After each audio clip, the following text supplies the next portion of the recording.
You're watching PEGRI TV, Rhode Island's public access channel.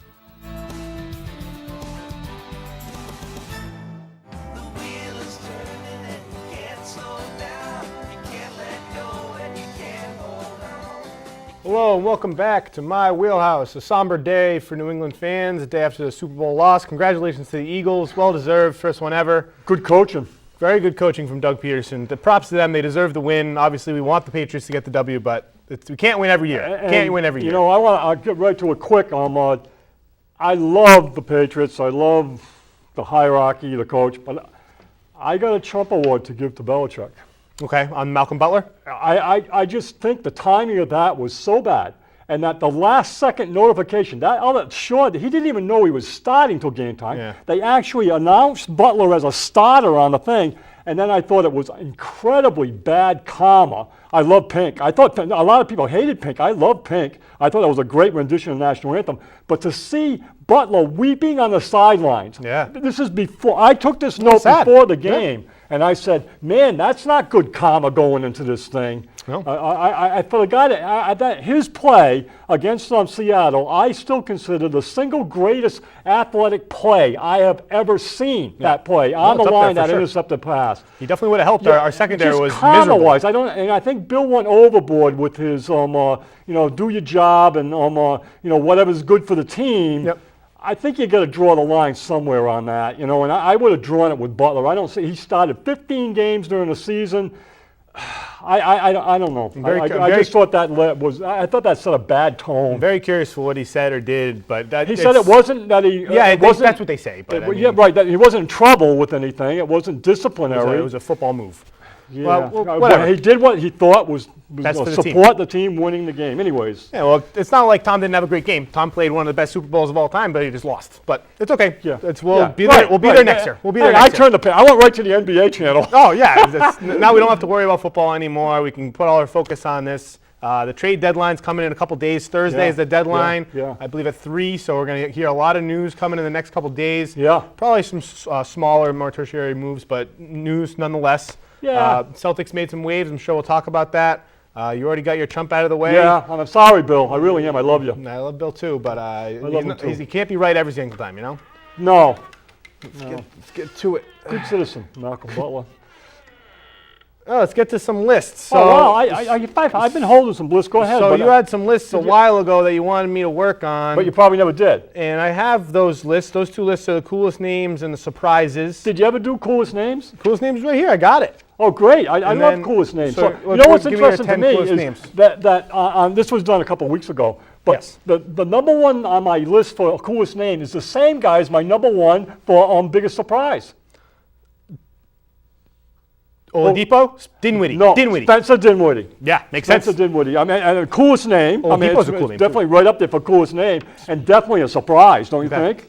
Okay, let's hear the other ones. What do you got? Well, I mean, for coolest names, I had, like, off the top 10, I had, Serge Ibaka, Manu Ginobili, that kind of, and then somehow, some way, Dirk Nowitzki made it, and then no one else is named Dirk. Yeah, Danto Gallinari. Costa Kouflis, Marshawn, Gortat, Giannis. Yeah, Giannis. Yeah. Well, I almost can pronounce his name now, not quite. I'd like your Bogdanovich's guys. His last name is his first name is the same name. Yeah, that was right up there. It's a crazy name. And then kind of, Girisan Yabusele. Yabusele. That's got to be way up there. I like my South Carolina guy. That's on my list. Sedarius Thornwell. Sedarius Thornwell. That's the coolest name ever. I wish it was better. And then Bismarck Biyombo. And Spencer Dinwiddie. Did you have any different ones? Yeah, I had. There's a lot of crazy names. I mean, you can make a list 50 things long. I had Dragon Bender, OG, Anunoby. Oh yeah, that's a good one. I didn't know his first name. Malik Monk, I think, is a great name. I like his last name isn't that great, but Montrezl is a really fantastic first name. Montrezl Harrell? Yeah. Yeah, that's a good one. With an L. It has an L at the end. On his first name? Yeah, Montrezl. Oh, that's awesome. That's crazy. That's crazy. I considered him. I like that one. Montrezl Harrell. That's a cool one. I had Thornwell. And then I had some more simple names that I just like some of them are. I think John Wall is just an awesome name. It's so simple. It's so basic. It's just 4 letters, but I think it's an awesome name. Credit for that one. It's a great name. It sounds great. I feel like John Wall is a great guy. You want to talk to a John Wall. But Yeah. I had the Gallinari. I mean, It almost sounds like an Arnold Schwarzenegger movie. What was that? The guy, yeah. the villain or whatever. John somebody or whatever. The something, guy I that was don't going to save the universe that they had a John But, Wall. there's a common chain where a lot of the names have non-American descent. Like you got Gallinari and Nowitzki. Yeah, that kind of almost cheating a little bit. Porzingis and Bam Adebayo is a good Yeah, name and that's stuff a like pretty that. good So there's a common thread. And then the other list was surprises. Oh yeah, go ahead. I wasn't sure if you were just talking about players, so I just I'll did go like with players. everything. I'll go So with I did players. storylines included. Okay. So I had Oladipo on there. I said Dinwiddie like you, and then I had like all of the Celtics. Everything going on with the Celtics was a Okay. surprise. The rise of Tatum Yep. and Jalen combined with Tice made my list. Tice major list of surprises. He was one of my biggest surprises. I had the entire rookie class as a surprise in terms of how Okay. well they're performing. The Cavs in terms of how much of a dumpster fire is a surprise. And then a big one, I had 5 different things, and then I realized it's all one category, and it's injuries. You know, we got Kawhi, we got Gordon Hayward, the weird Markelle Fultz thing. There's so many different things weighing it down. Now we have John Wall, DeMarcus Cousins, all these big names getting knocked off our ability to view them. And probably more to come. You just don't know around the corner. It's like tough. you're on edge a little bit when Yeah, you. it makes you nervous. Yeah, anybody could go. I thought Chris Dunn was a big surprise. I agree with that. Yeah. Clint Capella. Yep. I kind of thought he was going to have a rise, you know. Yeah, But well, it wasn't until the African games that I really That's saw true, him. that's true. You've been down on this guy a little bit, but I thought Etuan was a tremendous surprise. So No? I still don't give. I understand that he's top 5 in the league at 3-point percentage, but it's kind of like. But he's got a nice scoring average. Yeah, I think it's more smoke than fire in terms I of his agree. percentages. I mean, a lot of it is because of the gravity that is paid attention to the other players on the team. The higher percentage of his shots that are made are more open than contested. So it's maybe. I'm I just mean, thinking in he's terms shooting of, well, but he's with the Celtics. There's been a bunch of guys with the Celtics that have left and gone on. Right. And if I had to pick it back when these guys were with the Celtics, I don't know whether I would have focused on Etuan more as servicing as a player in the league. You yeah, know. that's right. And Mike Beasley is a surprise to me. I would agree with that. I think that's really important What a because scorer. if you think about it, every year previously, he was kind of forced into a position where he would be a 3 as a go-to isolation scorer, but now he's a 4, and they're putting him in a right spot. I don't know if it's more of Hornacek or just because he's playing alongside Porzingis and other low-post players, where he's the 4, he's playing high post instead of kind of 3-point and in, and instead he's playing high post out. And if he's stretching out, it's only on the corners, and his shot selection makes more sense. And I mean, he's still an irrationally confident player who's a little bit headstrong, but his scoring arsenal is there. He's been very impressive, and in terms of a lefty, he's very dynamic. And I agree, surprised for sure. Yeah. So the other ones I had, obviously Kuzma and Oladipo. Yep. You got to have them on there. How about Warren from Phoenix? Is he a surprise to you? Or TJ Warren, no, he's kind of doing the same thing. How about Steven Adams? Is he a surprise, or you said before you thought he was big? LeVert from Brooklyn. Yeah. A little bit. How about Labissiere? I think as somebody I didn't even think was going to be a player. They had him. Well, Matt had him on his radar as a potential most improved candidate. Yeah. Matt was saying that. Yeah. He's probably not in that contention. And then I also made one more list of top 10 players having the most fun while playing. Oh, that's pretty cool. And I didn't finish it yet, but my top 4, or my top 3, I guess, is Lance Stevenson is number 1, and it's not even close. And I don't like his kind of fun. yeah, but you got You know, but isn't it there's fun something watching wrong him? with his Isn't kind it of fun fun. watching him? Like his Yeah. plays where he goes, and you But- could tell he's so happy, and he's doing like wax on, wax off Soy Yeah. Sun stuff, and The he's blowing in the ear. You know, that's like 3 years ago. Yeah, but it's consistent with him. So he's a goofball. Yeah. So Okay. what? He's All right. having fun. And then I have He's Embiid. dead. I have Embiid. Embiid has Jokic. I got Blake on there, and then I haven't decided. Blake Griffin. Yeah, he plays with a lot of joy. He seems like he's. Yeah, I love his. I like his It's- commercials. it's- I went back. Some of his commercials are really cool. Especially since Chris Paul is not there anymore, you can tell that he kind of has this stress lifted off his shoulders, and he feels a little bit playing more freely. Well, now that he's going to Detroit. Right, we'll talk about him in a little bit. We can. I think that's about it. What I got. You got any other? things No, you wanna I'd say have on to the think list? about that to actually get guys that I think are having a lot of fun. A lot of pressure on these guys. That's and, true, yeah. To really Up and zero down. in on fun. You know, Right. I'm not sure.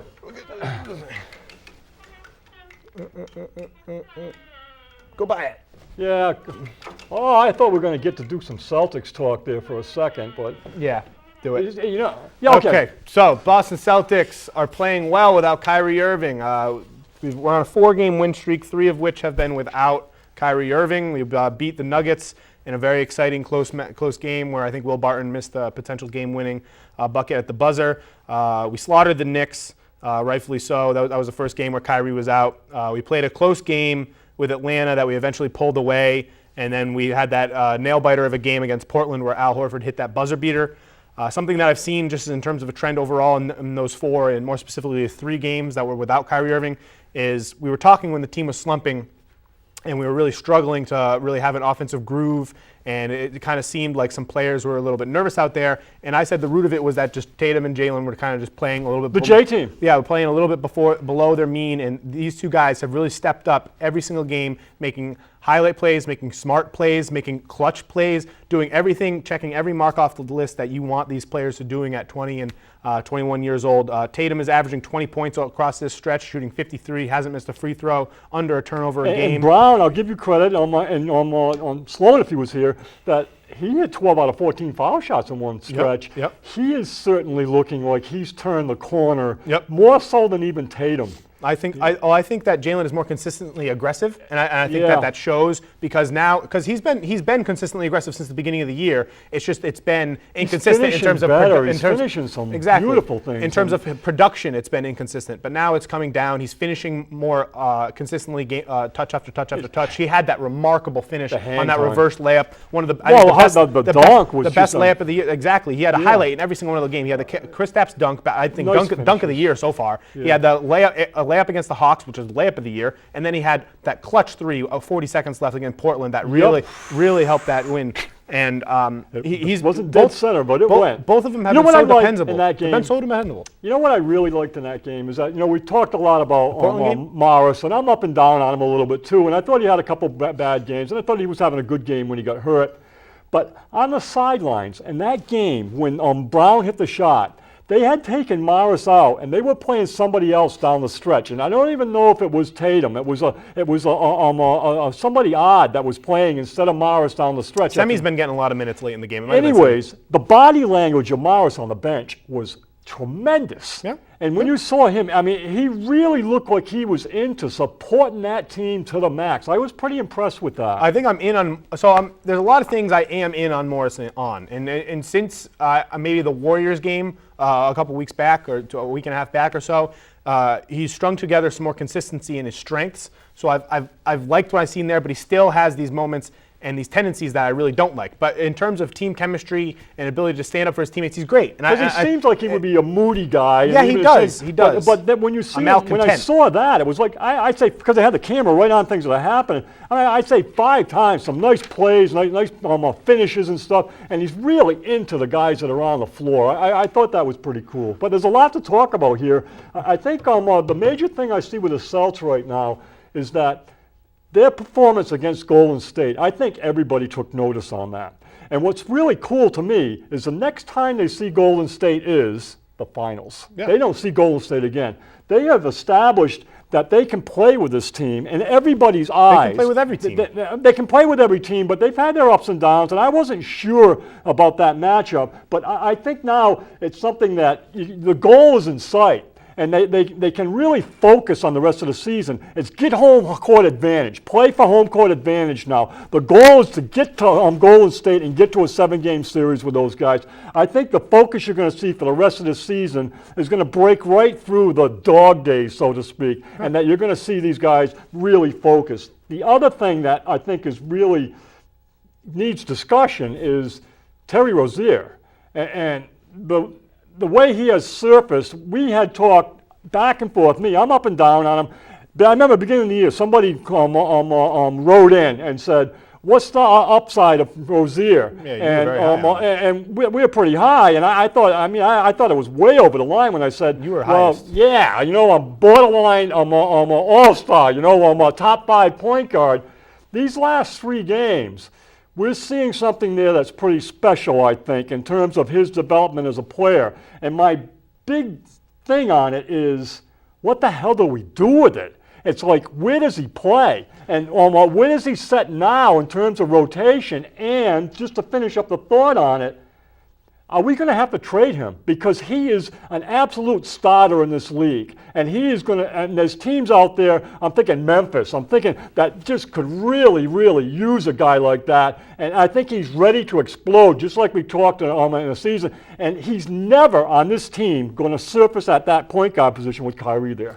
I think that he is willing to be a backup guard on this team. At 22, 23 years old? I think I don't think so. Everybody in that team wants to start. He's 23, and his team is contract controlled right now. He's still on his rookie deal. They've got good He's getting paid contracts with $2 these million this year, $3 million next year, and then he has a team option the year after that in 2020 or whatever for like $4 million.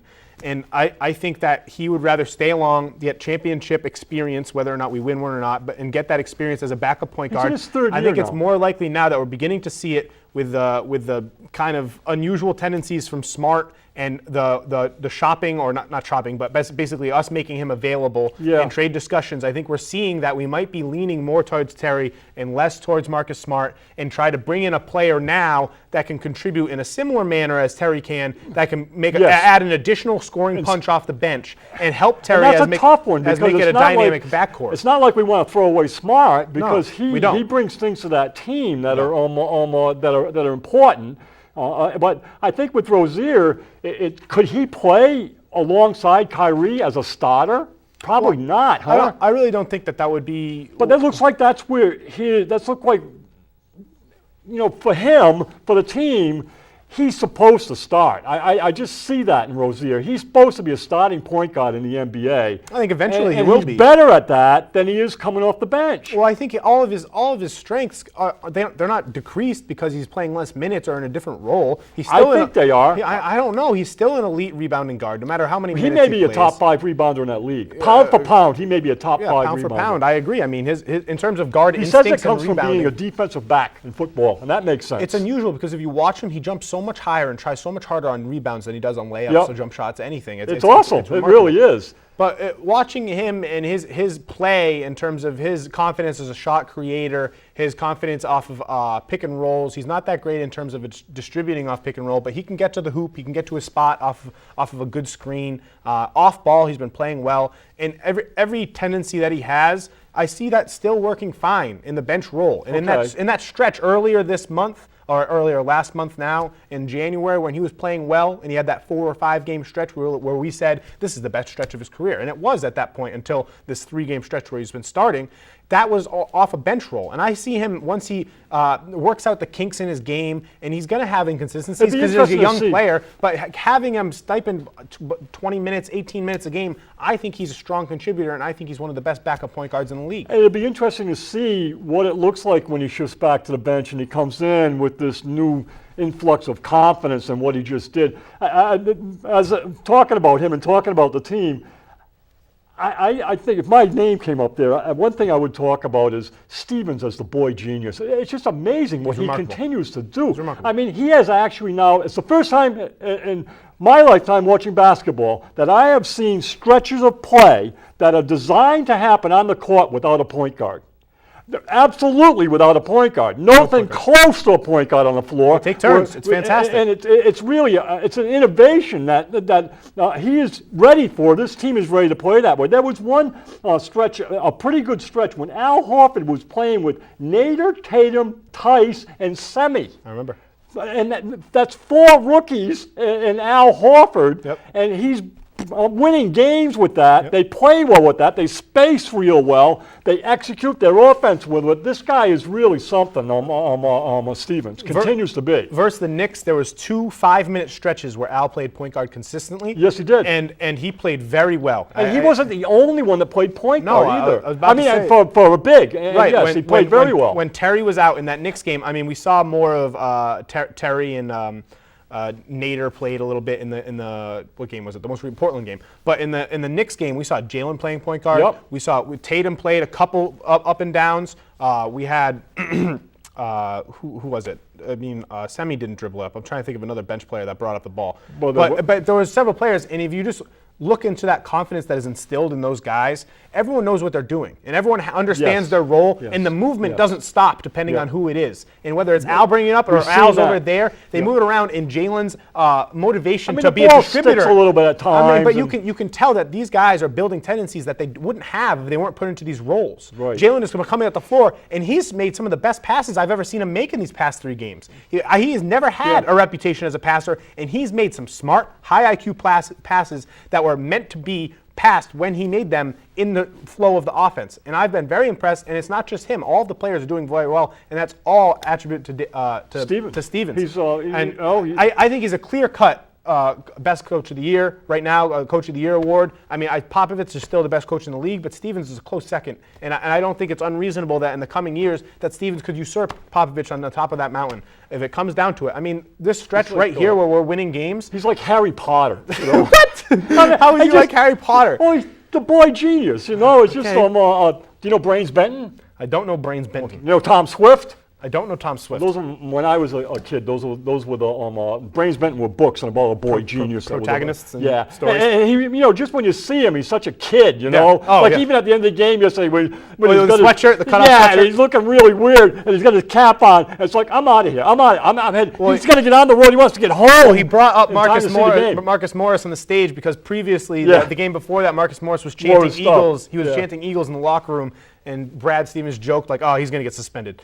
And Well, was he just just saying said, he said, and that was pretty cool before the game when they asked him. He said, "Well, how about Morris?" He says, "Well, are you concerned about him being a Philly fan? I'm more concerned about how he's going to feel tomorrow." Fortunately, it didn't work out. And now It was funny though in Philly the deserves that. pregame interview with Scal, he like stood on a chair. Did you see that? He was Yes, standing on a chair. yeah. He's such a weirdo. I love him. everything's going good with it. great. Well, continue it because they'll overlap on other Yeah. things on there. But you've got the you know, the trade deadline fits right into the Celtics. All right, well, we'll just keep talking about it. Let's I'm seeing that we've got Monroe. Right. I'm very excited about Greg Monroe. 27-year-old. We can talk about him. Doesn't Does need to he come up start? He should. I don't think he's going to right away, but he's better than Baines, and he's better than Tice. Well, I don't think the issue with Baines is better or worse. I still It's think whether or not it fits better. I talked about it before that Baines and Tice they both take a beating from the officials and especially Baines. I mean, Yes. but their foul ratio to minutes is ridiculous. I mean, yeah. and Baines is picking up 4 fouls in 5 minutes sometimes. And they're not bad fouls. That just because he's so big large. and he's in the way and the refs are on him, so Monroe might start on him, and then that'll balance pretty good. So I think what's going to happen is I think that initially he's not going to start, and he's going to come off the bench with a bench unit, and it's going to be him and Tice off the bench unit, and they're going to stipend and they're going to stagger Horford and got Monroe. Morris, too. Horford and Monroe, and I think that those players have a lot of similarities. Greg Monroe doesn't have the same defensive IQ or just awareness as Horford. As It could be a Horford different does. type of scorer for the team. But he's a very strong passer. He's an elite rebounder. He might be the best rebounder on our team already. Wow, He at might be the best 6'11". rebounder on our team already. He's a career per 36. He's averages close to 12 rebounds a game per 36. He's just a great finisher around the hoop. And his offensive game is something of old for a big man that we don't see that often anymore. It's mobile though. It's not. You know. It's fluid. He's only 27 years old. I remember that Yeah, I conversation know. we had at my that house. back on, yeah, that was I like thought he last was year. in his 30s already, Yeah, and because exactly. he's He been was only around so 25. long. I think that was a good use of that $5 million disabled player exception. It was a good thing, way to outbid him, show that he's valued. So- we haven't officially signed him yet. No, you know why? We're waiting for flexibility to try to make a deal. So who's the other guy? I think we're trying to get Tyreek Evans. I don't like that. I'm not sure if it's going to work, but I think I don't like that. think the way that's going to try to happen is I think the reason Monroe isn't completely signed yet is because I think we're trying to finagle a 3-way deal where we're probably getting off of money, maybe not have to give up a certain pick by trying to work in a third team and Marcus Smart maybe. So I think we could be getting back a second-round pick or something like that, Tyreek Evans, sending Marcus Smart to a third team. That third team sends a younger prospect that isn't on an expiring to Memphis that they might have interest in, or maybe just a pick back to them because they want to pick. I think Evans and Williams, I think they distort the team too much. They bring too much. They're going to demand too many minutes. The guy that I see that I think is a real fit for him is Bellinelli. And Bellinelli is only going to take a second-round pick. You're going to get him. And I think being a veteran, he's a knockdown shooter off the bench. Why can't he be the Eddie House? Well, I think that Brad and Ainge want to stick with this defensive identity of being able to switch.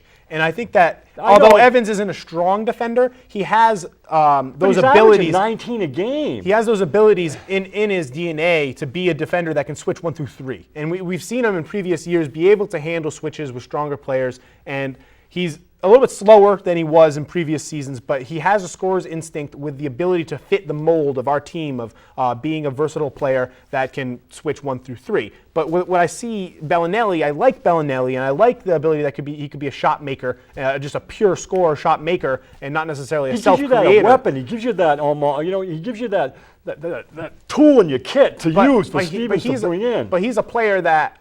Something we do when we bring in new assets recently is we don't like bringing in players that limit what you can play around him. And I think that limits who you can play with him because of his inefficiencies on defense. But I think it'd be completely situational. Right. And it would be you'd be looking at what you need in a 5-minute span or a 4-minute span where that team is starving for somebody to knock down shots. And as a veteran that's done this before and been through it, I think he's just primed to come in there and fire. Yep. And I can picture it in the playoffs. I can picture it in big games. I can picture him making 3 or 4 hoops in a hurry when that team, when nobody else can really do that. I could see it too. I just think that might be more down their pecking order and for what they're looking. I think they have bigger targets that they're looking for. How do you fit Williams or Evans into the minutes that I guess if you get rid of Smart, I'm not really ready to get rid of him. I'm not ready to get rid of Smart too either. I love Smart, and I think that I don't like the things he said yesterday. No. Where this could happen to anybody. No, it couldn't. It couldn't happen to really, anybody. come on. Let's own up here. 2 January 24th in a row, you punch something with your fist, and is this going to happen next January 24th too? And it can happen to anybody. We've all had this happen to us. He has interest around the league. The Nuggets have expressed interest in him. Of course. And that's something that's interesting. They've tried to offer Moutier to us, but we don't want Moutier. But that's a type of a reclamation project that is added in a pick. Could work in a 3-team deal with Memphis. Inside your salary cap, inside that whole picture there, once you sign, you can pay Smart whatever you want, or do you have to free up dollars as you sign him to a big contract? What do you mean? Well, I'm thinking Blake Griffin, and what it looked like with the Clippers is that they actually signed him, got him into a contract so that they could trade him, and now they free all that money off their cap. Could you do the same thing with, and I could be way off on this, could you do the same thing with Smart where you sign him to this $19 million and then you shoot him because now you're free and you can bring another guy in that's got the big dollars because you can bring Anthony Davis in because Smart goes with the $19 million instead of goes with a very low salary. Players. And that's what they did with Griffin. Players that you draft, you have their bird rights and you can offer a salary that would make your team go over the cap to retain them. Yeah.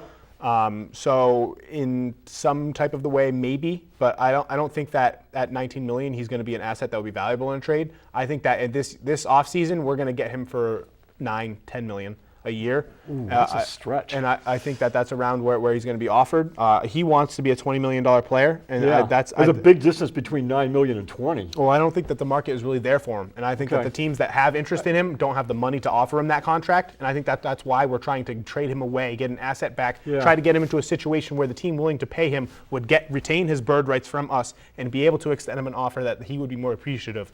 Because right now, I don't want a rift to be created, but I think that there could be some type of miscommunication, maybe underappreciation of his value in terms of his camp and how the Celtics view him, and he could take that personally in a way that I wouldn't want him to, because I'm not sure about his personality. You know what I mean? I love Smart. Yeah. I love what he brings to the table. He's a winning basketball player. He makes amazing plays on the basketball court, but he's unpredictable, and the way he's going to react to being offered a 3-year, $29 million contract, I don't know if he's going to react very well, and he might.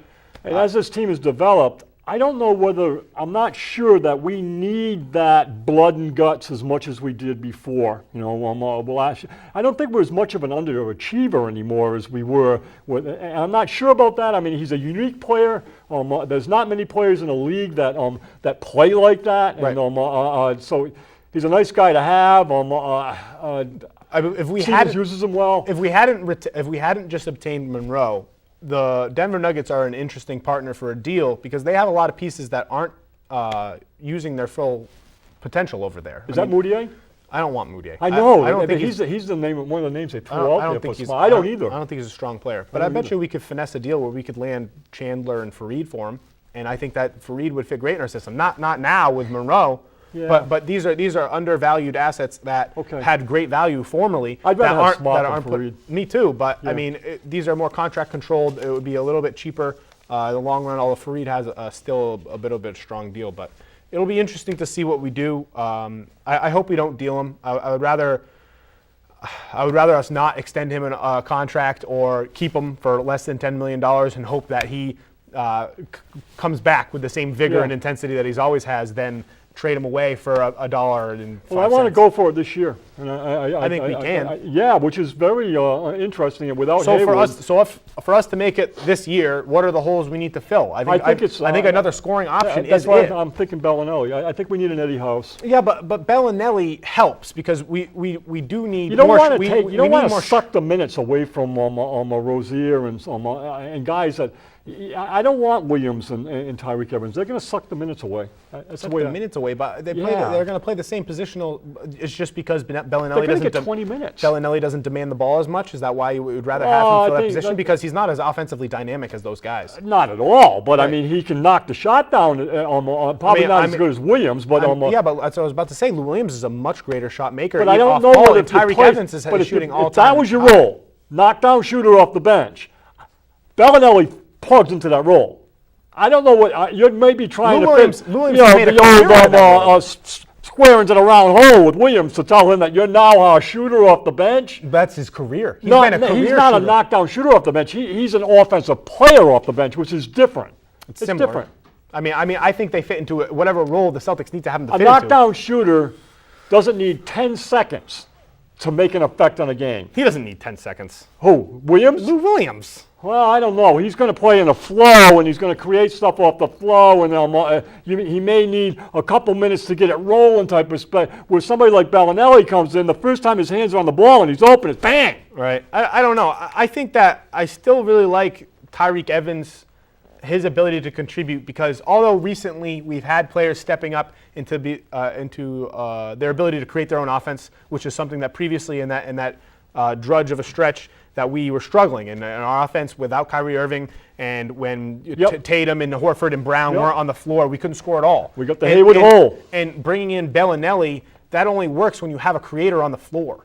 Bellinelli can't create a shot. He can't create offense for himself. So that only works when you have a creator on the floor. You could easily why not bring in Tyreek Evans, who is a bona fide creator? Why not bring in Lou Williams, who can create 20 points, both of them 20 point per game scorers that don't need to score 20 points per game on this team. They can play 20 minutes a game and be effective. We'll see what Danny does. I mean, all three of these guys are shooting really well from the 3-point line this year. I mean, it's not just Bellinelli. Also, the other thing I like about Bellinelli is it's just a second-round draft pick. Yes, but that's nice. But it matches the value. Tyreek Evans is averaging over 2 threes a game and is close to 40% on the year. Yeah. He's shooting well, and he's a reputable catch-and-shoot 3-point and a self-creating 3-point shooter. Okay, well, so I think that he should have it done by next week. I mean, it will be done by Thursday if it happens. Yes. I think he should be the number one target because he's in the middle ground. I think Lou Williams is the most expensive because he's had the strongest season out of the three of them. And I think that Tyreek Evans is in the middle ground in terms of what he offers and the ability to create as a shooter and the ability to carry an offense when there's no other offensive players around. I think he's the best fit, although I understand what you're saying about a shooter that can make you some buckets in a row and that isn't going to demand a lot from his role. I understand that from Bellinelli, and if we can't get Tyreek Evans, I would love to have Bellinelli. Okay. But I think I want priority. I want Bellinelli a little bit below those other two guys. Okay. It comes with a price. Williams comes with a price. All right, so let's talk about some other trade deadline things. Okay. So we're still hearing that the Clippers still want to blow it up. We talked about Lou Will for a second, and he apparently has a lot more value in the league right now, and he's having more offers on the table than DeAndre Jordan. But DeAndre Jordan is still getting offered. The most recent offer that it came out was Portland offered Nurkic and their own first rounder, I think, with like heavy protection on it, like lottery plus protection. And the Cavs offered their own first pick, so somewhere in the 22 to 26 range, depending on how they finish out. Could be better a pick if they continue to tail dive. Well, they're still in first place. Yeah, you know? so it was their own first, J.R. Smith and Tristan Thompson for DeAndre Jordan, and apparently the Clippers immediately said no. So I don't know what player is going to land where. I think the Cavs are attempting to be the most active team. I discussed that they need to blow it up, and I think that they're realizing that a rebuild is sooner in their future as they previously thought. I think with LeBron, you try to maximize every second of LeBron as you have, but they also understand that they need to be conscientious of post-LeBron, and I think that if they don't do anything, LeBron is definitely leaving. And I think if they attempt to do a little something, it's probably not going to be enough, and he's probably going to leave. So why not blow up the entire thing and try to move some pieces? Obviously, we see DeAndre Jordan isn't going to win them against the Warriors, but he'll get them closer. And players like Kemba and the Batum and those guys will get them closer. I think that the most likely deal is a George Hill deal, which is sad because that's going to do literally nothing. But I think that they should blow it up. I mean, we're seeing now players that might be lower value and might cost less, like Hernan Gomez has been made available by the Knicks. I like him a lot. That could be an interesting piece for them. Him a lot. I would like him even with the Celtics.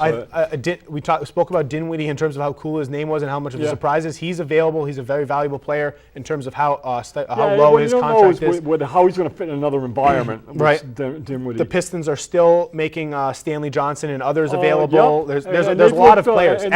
They've looked good since what they were surprised with that in that trade when you look at Bradley's stats when he went that his rebounds are so down. Yeah. Last year, you averaged almost 8 rebounds a game. Because it was demand. He needed to. He needed to rebound for that team. He's a rebounder like Rozier. Well, think about. He's averaging 2 rebounds a game now. Think about being an athletic 2-guard, going from a team that is in the bottom 5 in the league perennially in rebounding, where athletic players are demanded to be rebounders, and you go to a squad that's among top 12 in rebounding, but has the best rebounder in the league or second best rebounder in the league, where he sucks all those up. So it makes sense. I wasn't expecting to be this big of a drop off because I saw rebounding tendencies that I thought they were great. But to me, that's part of his game, yes. and it's really important. It'd be like seeing Rozier go to a team and say he's not going to rebound no more. It was a little different. It was a little bit, but Bradley was that quality of he went for the ball the same way. He did. With the Cavs, my take on it is if they can't fix it with what's there, they ain't fixing it. So if they can't fix it with the guys that are on that team right now, they got to face up that the problems are right in front of their nose. They are. I mean, I don't like what Isaiah is saying. I mean, Isaiah is constantly saying that things are bad here, things aren't right. We give no. Ty Lue is saying we had no fight. No, had no fight. Coach, we have no fight. Oh my God! They got their problems are internal, and that's what Thomas is saying. But they're out, and you're seeing it. LeBron James scores 11 points last game. He doesn't play the whole fourth quarter because it was so bad against Houston. Wow, we've always said that they'll get it together, and maybe in a playoff series they still could. But I don't see any trade helping that team out. The difference in when the playoffs roll around is that LeBron will take a step up, and he'll take the next notch, and we know he will. He's tried to take that step up during the season. Look how much in the early season, how well he played. But it's whether or not the team can adjust to that and go with him. Because right now, everything is a dumpster fire. And we constantly skirt the issue of, and every time, and we forget, is that LeBron is 80% gone. 80% gone. I say 80% gone. Yeah, okay. So that whole team is going to face that. And as it's going down the stretch and he's going to bring them to the promised land this year, he's 80% gone. That's as much of a problem as Isaiah and Ty Lue. Here's the way I think that the Cleveland Cavaliers can keep LeBron James for one more year. I think that if they do this blow-up strategy, if they attempt to bring in more shooters and the young player that has some upside but also might be able to help them right now, and LeBron realizes that, okay, Paul George, he really likes what he has in OKC, and he's probably going to stay there. DeMarcus Cousins got hurt. His market isn't the same. Max Offer from Pelicans, he's going to stay there. As LeBron starts to realize that his running partners to come and join him in Lakerland or Clippers or wherever it is are dwindling down, he's going to realizing, okay, I can play it safe. I can stay here. They brought in these new assets that should be improving to next year. I'll try to continue to be this powerhouse in the East, even though that the Boston Celtics are rising and the Toronto Raptors have become an emerging talent on the top of the standings. That it can happen for me But in the East. I'm going to sign one more 1-year deal and then do the same exact thing all over next year when Klay Thompson, when Kawhi Leonard, when Jimmy Butler, when more big-name free agents are available to try to do the same thing and go to the Lakers. And I think that type of deal that needs to be done that could be something with Kemba Walker, that could be something with DeAndre Jordan. But I think that the player that became available recently that on the surface may not look like a player that would help them is Aaron Gordon. And Aaron Gordon has recently been available, and I think that if they shopped and they sent the Nets pick down to them, I think they would probably have to pair it along with maybe even Isaiah Thomas, who knows what would have to go that way to get Aaron Gordon back. But I think Aaron Gordon is the type of player that is very switchable, can defend basically every position depending on who's on the floor for the other team. He can't defend DeAndre Jordan types or Steph Curry types, but he can defend anything in between those two extremes. And it looks like his three-point shot is real, something that the quality we're that 50 games in now. The quality that wings need to have when you're playing alongside LeBron James that has been fake with Jay Crowder and has been abysmal from J.R. Smith. Jay Crowder was fake with the Celtics, even though he shot 40%. Exactly. So I think Aaron Gordon would be a great piece for that team to bring in, if they bring in another piece as well. And I think them bringing in two pieces, they try to make a run at it this year. Maybe they get past the Celtics. Maybe they get past the Raptors. If they don't, I think that's a more likely scenario for LeBron to stay than to leave. Yeah, well, I think that's inside the 20%. I agree. I agree. I think LeBron's looking for fresh air. And well, every relationship in that organization is tumultuous. If you look, Dan Gilbert hates everybody. LeBron is so passive-aggressively upset at everybody. I think it's more likely Isaiah doesn't fit in. You know, LeBron's challenge is to pick the right fit for him. He's also going to be 34 next year, right? So he should trade himself. Why shouldn't he trade himself? Why shouldn't he trade himself? Yeah. Why not maximize what you have left of an incredible We said that prime before. career? We said did. that before. I don't think he's going to, but he should. No. He should. Where do you like Hernan Gomez? Where should Hernan Gomez go? I'm not. He's not the one that's going to go. I mean, I think it's almost going to be Quinn that's going to go. I mean, he requested a trade though. Hernan Gomez requested. Well, that's interesting because he's tied at the hip with He likes. with It was sad. He said, "I love playing in New York, but I need to play." He needs to play. So I think there's a lot of teams he could be good for. I think he'd be good in Utah. He'd be better than Favors. I think he's that type of a player. He'd be good in New Orleans with the Pelicans. He'd be really good there. They were trying to land Monroe, and we stole him away. So he could see there. He'd be good almost anywhere. He'd be nice and good in Toronto. He'd be good in a lot of places. You know, Ibaka's getting older. Some place that's going to play in 25 minutes. I wouldn't mind having him.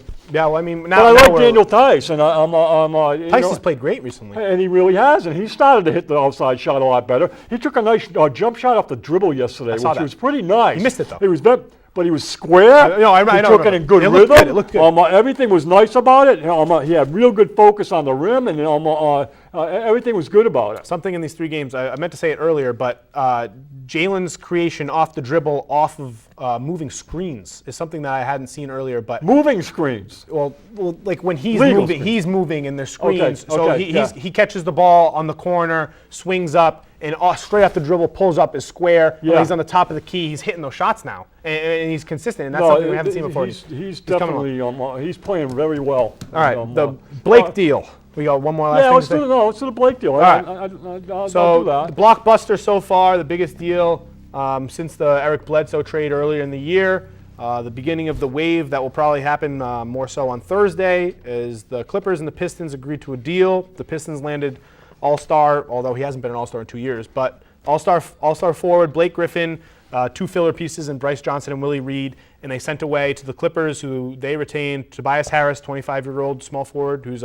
really risen as a good shot creator, three-point maker. He's in the three-point contest this year. Avery Bradley, we know him. They got Boban, and they got a first pick and a second-round pick. The first pick is protected, but very lightly, which could come back to bite the Pistons in the butt if some type of injury happens. But I'm optimistic about it. They've won their first two games since landing Blake. He really looks to have kind of turned their offense upside down. His ability as a creator and as point Blake is the assists are way up. Is optimized here. Yep. And although I think that the Clippers clearly won this deal, I think it was it's a win-win. I think it was a deal that the Pistons should have done, and I think it's a deal that if they go back, they would do it again. And I think it's if it wasn't the Pistons and it was a larger market team, and if they had a higher likelihood of being able to land a star player in free agency, then maybe this deal doesn't make as much sense. And maybe auctioning away future assets that are young players in Tobias Harris and first-round picks, which are so valuable now, doesn't make as much sense for a player like Blake Griffin, who is locked in until he's 32 years old, where he'll be making $40 million. Maybe that doesn't make as much sense, but because of this situation, because of how he fits alongside Drummond and alongside these other pieces that he has, and because of Stan Van Gundy's just necessity to make it to the playoffs and make a playoff run, I think it makes sense. I like it for both teams. Yeah, I do. I've liked how Tobias Harris has played so far too. Yeah, I think you look at the Clippers starting team right now with Gallinari back, and Jordan and Avery Bradley and Lou Williams and Tobias Harris. That's got some strength. That's an interesting team. That's a better team. With Detroit, I think, they won that first game, and they won it on the buzzer, right? Remember how tight that first game was? Blake played great. He did. If that game went south, we may be talking different right now already. It's been 3 games. We're looking at 3 victories. The key player on that team. He didn't play in the first game versus the Cavs. They won, though. But the game that they won, the first game that he played, I think he might have hit the game winner or somebody. I don't know whether Drummond he had a go-ahead bucket. It was a go-ahead 3 with like 45 They won a game that they easily could have lost. It was right down to the last second. To me, the key player on that team, and I could be off on this too, is that I don't like Reggie Jackson. I never have. So to me, it's Ish Smith. Ish Smith is the key player. I think they've got to go with Ish Smith. And I don't know when Reggie Jackson's coming back, but put Ish Smith out there consistently with Griffin and Drummond and see what happens from there. I think that's that ticket. I'm not. As we talk about the trades and we talked about Portland and we talked about the Clippers. To me, it's all those teams that. They're also Rams. They're not going to be in this thing. I'm focused on, Houston and Golden State and the Celtics and Toronto and maybe Cleveland. So those trades, they don't mean a lot to me because they're not going to position themselves to make a run. But it means a little. It means a little bit. I mean, both the Clippers and the Pistons were on the fringe of the playoffs. They swapped these players, and they remain on the fringe of the playoffs. But are they going to get in and do any damage? No. But the thing is, if the Pistons have an up and down remainder of the year. They make some promising moves. Blake really looks to be building great chemistry with them. I just can't think about next year with other teams. But no, not even next year. Make it to the playoffs. What did they play the Celtics in the first round? We struggle against 2 big dominant teams. This is a team with 2 very dynamic bigs. Maybe we take 6 or 7 games to beat them down, and we're taking a beating in those 7 games. That could make a difference in the playoff run. Anything can go. Anything can be difficult. I think all the playoff series, anything can happen. Obviously, but I mean, if we play Indiana, I think see it's a focus on the Celtics team that they're going to be hard to take down. Well, I think if we play the Indiana, it's going to be a cakewalk. But I think if we play the Pistons, it could be a 16 series. I think Indiana is a much tougher matchup than the Pistons. I don't think so because of what we've seen in the past in terms of how bigs really are able to pick and prod the way. But Lance has so much fun. Lance does have fun. It only means so much. Strutting and he has the goofiest things. Any other thoughts on Blake? How do you feel about him making $40 million when he's 32?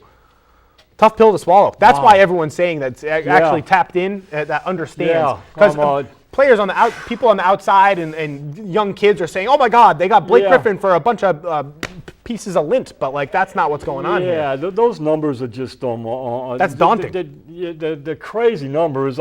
I think if you take away his injuries, he's probably got tremendous value. And his type of injuries are kind of strange because he always comes back from the injuries strong. It's not like you've looked at him come back and say, well, his speed and quickness are down. I mean, he had so much jumping ability and so much that if he's lost a little bit, he's still... Well, he's less explosive. He's less explosive, but he was so explosive that even just the age of getting older can be attributed as much as the injuries.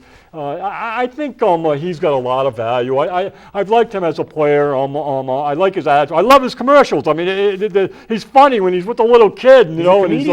I kind of like him if he's. Wow, Detroit, what a place to be. Do you think he'll help them with attendance? They're perennially in the bottom in the attendance. You can't attract free agents like they were saying, and he may be in a position where that it's just not going to happen career-wise for him. He's not going to see the promised land, and Drummond might not either. So the problem with his injuries isn't that he comes back stronger and stronger. It's that his injuries keep him out for 2 months. Yes. And if you land one of those on the spin wheel at the wrong time in the playoff run, it's gonna hurt you. That's what happens. What else do we have? Let's do GOAT. Goat. That's an interesting one. It would have been We got time to do GOAT. Yeah, of course. It would have been a better debate if Tom had gotten the victory. It would have. But it's okay. He's still in the running. It would have. It would have been a better one. I think. To me, I've come up with. I've zeroed in on three athletes. I decided not to go back the 50 years, so I'm not really going to talk Bill Russell. There's other guys back there. I mean, Jackie Robinson. You know Jackie Robinson? Of course. Jackie Robinson made all Pac-10 in 4 sports. I mean, he baseball, basketball, football, and track and field. Right. I mean, he's an amazing athlete. I mean, you look at somebody like Jim Thorpe. You know Jim Thorpe? I don't really care about the I know, but I'm just saying, you were talking about the greatest of all time. I'm eliminating those guys. He's I'm a saying decathlete. Wilt Chamberlain, I'm eliminating them because I want to move into a different era there and look at it. So I got it down to Michael Jordan Yep. and Tom Brady. Yep. And Tiger Woods, and I think all of them bring different things to the table. I think LeBron was in there. I see the difference. Like I'll give you like a little bit of the what people are seeing different. I'll go with Michael Jordan first. What some people bring to the table on him is that, as compared to Brady, he had to play offense and defense. Yep. So that you're looking at a great that played the whole game, both ends of the floor, and you might have to take that into consideration when you're looking at the greatest of all time. Right. That Brady's on one side of the ball. What Brady has got compared to LeBron James is, as you see LeBron James getting older at 33, 34, he's already starting to say, I want to see my son play. I'm looking. He's looking to the end in some ways. Tom Brady is saying, I'm sacrificing my family, and the other guys are going to have to do that too, because my focus is 1,000,000%, and at 40 years old, he's got this commitment that is as big as anything, and then he's got, and you're right, yesterday it didn't happen, but he's got the clutch performances with everything on the line that I think go far beyond even Jordan in terms of with everything there and him being the one that does it. That stat that they showed at the end of the game right before the last drive where we had a minute something left, where they said Tom Brady has made 11 2-minute touchdown winning drives in the playoffs, 5 of which have been in the Super Bowl, which is remarkable. It's crazy. So my top 10 greatest of all time athletes, I have Jordan number 1. And those other 2 guys you have are also in my top 10, LeBron included. So those other 3 guys are in my top 10, but they're not even in my top 5. So I have Tom Brady. Brady's not in your top 5. No, I have Tom Brady at 6. I have Tiger at 8, and I have LeBron at 10. And ahead of them, so I have MJ at 1. Number 2, I have Ali. Number 3, I have Michael Phelps. Number 4, I have Usain Bolt. So the greatest athlete of all time, Muhammad Ali. Yep. So to actually see his athleticism, is it when you watch him jump rope, when you watch him shadow box, or it's appreciating the boxing game and the conditioning he's going to be in. Could he even play another sport? Yeah, absolutely. If he wanted to, he absolutely could have. He was an athletic specimen. He was one of the strongest people that boxed. I mean, he was. I love Ali. I mean, what was he? 56-4 in his career. He had something like 40 knockouts. It was multiple Golden Gloves. He was multiple times Sports Illustrated Sports Person of the Year. This guy was a trendsetter, and he was up there. Yeah. Michael Phelps is the most decorated Olympian of all time. Yeah. I mean, swimming is an interesting sport to try to argue against the others. It's individual. It's a different type of athleticism, more endurance, more technique. So it's an interesting argument against. But because of how decorated he is, and because of how monumental his contributions were in terms of a national stage, I think he deserved to be up there. I think Usain Bolt's argument of being the fastest human that's ever lived is so compelling. Those are really good. The peak of athleticism, I think speed is like one of the most. That's number 1, and he's the fastest guy that's ever lived. Yep. I mean, he's up there, so it's crazy, and he does it with such ease and such grace. He flaunts when he wins. Well, can I tell you? Let me talk Tiger Woods a little bit. Yeah, I think I just got done watching him again, and I watched him play about 50 or 60 holes in the last tournament he was in, and I thought he played really well. He's back? Is he back? He may be back. He has his back fused. So that one commentator, he made the comment just in this tournament alone, is that if every player in the field had to play the ball from where Tiger Woods hit his drive, Tiger Woods would have won by 15 shots. Yeah. So it was different. But what was unique about him is that 90% of the crowd followed Tiger Woods. Oh, yeah. There were big names up there. There were the guys in the top 10, guys that they would show you Tiger Woods. They were 8 deep on the first hole. They were 20 deep when you got to the 18th hole, and then they would show you the leaders, all right? And the leaders, you could count the fans following the leaders. What I see with Tiger Woods is that he has separated himself from the rest of the field of his sport more than any athlete in history. And I see it with Phelps a little bit. I can see that there. But nobody has ever separated themselves from everybody else like Tiger Woods. Look at this one. They're talking about this John Rahm, who's really a great player, and he's bursting onto the scene, and he may be one of the next ones to come. And they're saying, well, he could be number one if he wins this tournament this week, and he'll be number one within 23 weeks.